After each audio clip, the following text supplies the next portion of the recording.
हाँ देखो, पहला क्वेश्चन क्या कर रहा है, दो वृत्तों की त्रिज्याएं 19 सेंटीमीटर और 9 सेंटीमीटर है। दो गो वृत्त है जिसकी त्रिज्या क्या क्या सेंटीमीटर है, 19 सेंटीमीटर और 9 सेंटीमीटर है। एगो छोटा वृत्त होगा, एगो बड़ा वृत्त होगा।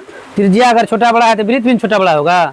एगो है 19 सेंटीमीटर, एगो है 9 सेंटीमीटर। पहले जो कह रहा है वो बना लेते। देखिए, मान लीजिए छोटा वाला वृत्त है जिसकी त्रिज्या क्या सेंटीमीटर है, इसको हम R1 मान लेते हैं। इसका 9 सेंटीमीटर त्रिज्या है। क्या सेंटीमीटर त्रिज्या है? एगो कह रहा है 19 सेंटीमीटर। चलिए इससे थोड़ा बड़ा वृत्त बना लेते हैं। उसको कह रहा है इसका त्रिज्या क्या सेंटीमीटर है, 19 सेंटीमीटर। चलिए इसका नाम दे दिया हम R2, इस त्रिज्या को नाम दे दिया R2। ये 19 सेंटीमीटर है। क्या सेंटीमीटर है? 19 सेंटीमीटर है। ये भी वृत्त है और ये भी क्या है, वृत्त है। ये इसका केंद्र बिंदु हो गया और इसका ये केंद्र बिंदु हो गया। अब आगे सवाल पढ़ते हैं। क्या कह रहा है सवाल, कह रहा उस वृत्त की त्रिज्या ज्ञात कीजिए। उस वृत्त की त्रिज्या ज्ञात कीजिए जिसकी परिधि इन दोनों वृत्तों के परिधियों के योग के बराबर हो। बात परिधि ज्ञात करना है। कह रहा उस मतलब ज्ञात करना है त्रिज्या, लेकिन कह रहा दोनों वृत्त के परिधि के बराबर हो। समझिए, वृत्त का परिधि इसी यही है ना, ये जो चारों साइड जिसको क्या कहते हैं, परिधि कहते हैं। कल वृत्त के परिधि के लिए हम लोग फार्मूला भी पढ़े थे, 2πr पढ़े थे। किसके लिए? वृत्त के परिधि के लिए क्या पढ़े थे फार्मूला, 2πr। चलिए, तो कह रहा कि इन दोनों वृत्त के परिधि को मिला करके एक बड़ा वाला वृत्त बनाया गया है।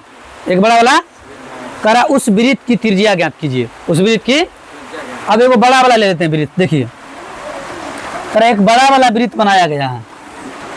ये हो गया आपका बड़ा वृत्त। क्या हो गया ये? और ये कह रहा है इसका आप त्रिज्या ज्ञात कीजिए। बड़ा वृत्त बनाया है, इसका आप कहते, इसको चलिए मान लेते हैं कैपिटल आर। इस वृत्त की त्रिज्या क्या मान लिए, कैपिटल आर। जो दिया है पहले उसको लिख लेते हैं। क्या दिया सो देखिए,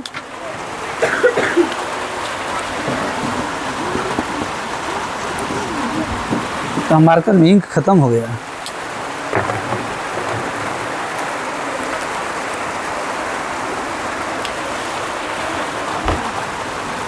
देखिए दिया है क्या, छोटे वाले वृत्त की त्रिज्या क्या सेंटीमीटर है, 9 सेंटीमीटर। और उससे थोड़ा बड़ा है जिसको हम R2 माने, उसका क्या सेंटीमीटर है, 19 सेंटीमीटर। और बड़े वाले वृत्त की त्रिज्या ज्ञात करनी है। बड़े वाले वृत्त की त्रिज्या, तो बड़े वाले वृत्त की त्रिज्या, बड़े वाले वृत्त की त्रिज्या जिसको हम क्या माने हैं, कैपिटल आर माने हैं। ये हमको निकालना है। कैपिटल आर क्या करना हमको, ये हमको निकालना है। कह रहा ये दोनों वृत्त के परिधि को मिलाकर के बड़ा वाला वृत्त बनाया गया है। मतलब दो वृत्त का परिधि, मतलब दोनों प्रश्नानुसार दोनों वृत्त के परिधि बराबर है किसके, दोनों छोटे वाले वृत्त के। दोनों छोटका लेते, दोनों छोटे वृत्त के परिधि बराबर है किसके, बड़े वाले वृत्त के परिधि के बराबर है ना। तो वृत्त के परिधि के लिए कल हम लोग फार्मूला पढ़े थे। देखिए यहाँ पे लिख देते हैं वृत्त के परिधि के लिए क्या पढ़े थे फार्मूला, 2π। तो देखिए यहाँ r के जगह पर R1 है, यहाँ r के जगह पर R2 है, और यहाँ r के जगह पे कैपिटल R माने हैं ना। मतलब तीनों जगह अलग अलग R माने हैं। तो ले लेंगे दो छोटे वृत्त जो लिए हैं। तो देखिए 2π, एगो R के जगह पर R1 ले लेते हैं। क्या ले लेते हैं, एगो R के जगह पर R1 ले लेते हैं। देखिए प्लस 2π, एगो R के जगह पे क्या ले लिए, R2 ले लिए। और ई बराबर है किसके, बड़े वाले वृत्त के। ई दोनों छोटका के बराबर है बड़ा वाला वृत्त। तो इसको मान लेंगे 2π बड़का R। ठीक है, चलिए दोनों में से कुछ उभयनिष्ठ दिख रहा है, कॉमन क्या दिख रहा है बोलिए, 2π दिख रहा है। चलिए ये हो गया आपका 2π कॉमन निकाल लिया, अंदर क्या बच जाएगा, R1 प्लस R2। इधर है 2πr।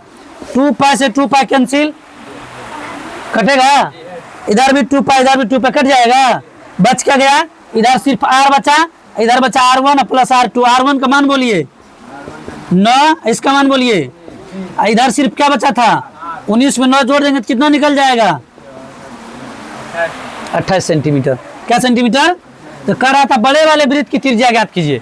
बड़े वाले वृत्त की त्रिज्या, यहाँ जो हम लिखे बड़े वाले वृत्त की त्रिज्या बराबर R, कितना सेंटीमीटर होगा तब, 28 सेंटीमीटर। क्या सेंटीमीटर होगा। इस सवाल को एक बार नहीं पूछा गया है, एग्जाम में कई बार इस सवाल को 2 नंबर में पूछा गया है। MVVI क्वेश्चन है एग्जाम के पैटर्न के लिए, खास करके 2026 के लिए। अब जो अगला 2026 एग्जाम होगा, ये 2000 मतलब 2 नंबर में कई बार इस क्वेश्चन को पूछा गया है। और कितना आसान क्वेश्चन था, 2 को छोटका छोटका वृत्त को बड़का वृत्त की त्रिज्या दिखाना था। फॉर्मूला हम लोग जानते हैं, बस लिखे क्या है, दोनों इतना चीज तो दिया था, है ना। अब प्रश्नानुसार मतलब प्रश्न में जो कह रहा था दोनों छोटे वृत्त के परिधि बराबर है बड़े वाले वृत्त के परिधि के, बड़े वाले वृत्त के परिधि के। तो दोनों का वृत्त के परिधि का सूत्र लगा दिए, इधर बड़े वाले वृत्त के परिधि का सूत्र लगा दिए, 2 पाई r1 से कॉमन निकाल लिए, इधर से कॉमन इधर है ही r1 + r2, 2 पाई से 2 पाई कट जाएगा, r1 r2 का मान रख दिए, इधर r बचा था 19 और 8 को जोड़ दिए, कितना मान निकल गया 28 सेंटीमीटर।